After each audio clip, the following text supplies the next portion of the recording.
Bonjour, nous sommes à 2 pas la Bastille et plus précisément devant l'atelier de Marie-Pierre Bouaziz, l'âme du vitrail.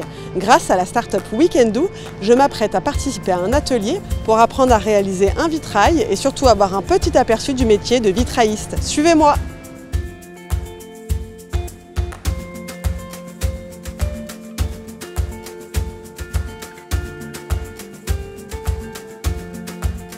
L'idée de Weekendoo, c'est de permettre au grand public de pouvoir découvrir des ateliers avec des artisans. Le principe, c'est de mettre en avant au plus la création française avec une expérience qui soit participative. L'idée, c'était pas simplement de faire un blog ou de juste expliquer ce que font les artisans. On partait du principe que c'était beaucoup plus efficace si les gens venaient eux-mêmes créer des objets. C'est un petit peu en forgeant qu'on devient forgeron. Et donc l'idée, c'était de rendre accessible tous ces savoir-faire français ou pas d'ailleurs au plus grand nombre.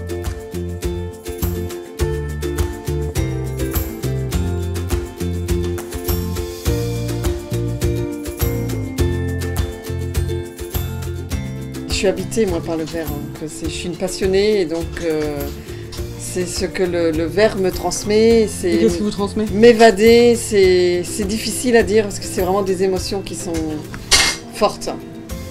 Là j'ai un gros besoin de créer par exemple. Je le sens, hein, je suis au taquet, je sens que je me dis bon, il faut que je crée, j'ai des verres que j'aimerais utiliser. C'est en fait pouvoir laisser aller son imagination et sortir ce qu'on a vraiment au fond de soi, dans nos tripes quoi en fait.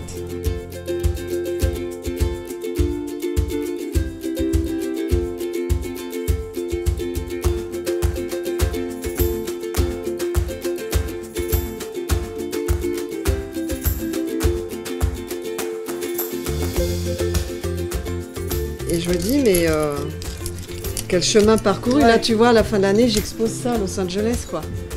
Et je me dis mais c'est un truc de dingue parce que j'étais loin d'imaginer que j'allais en arriver là. Ouais. Moi qui voulais changer de métier, mais je voulais vraiment rester quelque chose de petit et vivre de ma passion. Alors que je me rends compte que je suis en train d'évoluer quoi en fait. Ouais. Mais que ça vient à moi tout seul. Et c'est ça, et c'est vrai que le plus dur dans une reconversion, c'est de savoir ce qu'on veut faire. C'est ça le plus difficile.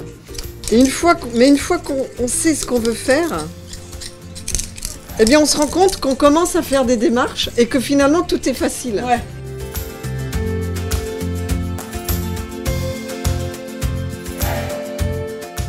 On arrive au bout de l'atelier de 3 heures et je suis assez contente de ce que j'ai fait.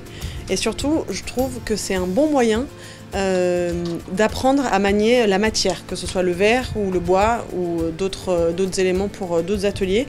Surtout, je trouve que c'est un excellent moyen de connaître l'univers des artisans, de rentrer dans leurs ateliers pour connaître leur savoir-faire et voir la manière dont ils travaillent.